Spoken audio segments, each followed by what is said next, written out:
How to block people on WhatsApp. That's what I will show you in this video. But before we begin, make sure to subscribe to the channel and ring the bell to get notified whenever a new video is uploaded. With that said, let's get started. So go ahead and open up WhatsApp and then click on the three dots at the top right of the screen. Then click on settings. And here you want to click on account. Then click on privacy. And once you are on this page, you want to scroll all the way down and click on blocked contacts.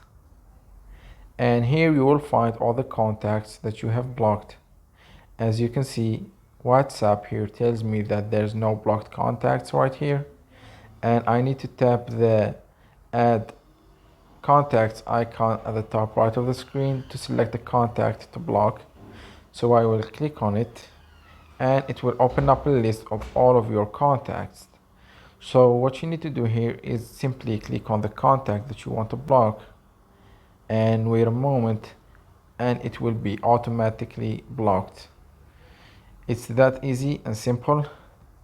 So that was it for this video. That's how you can block contacts on WhatsApp. If you have any questions, please leave them in the comment section down below. With that said, see you in the next video.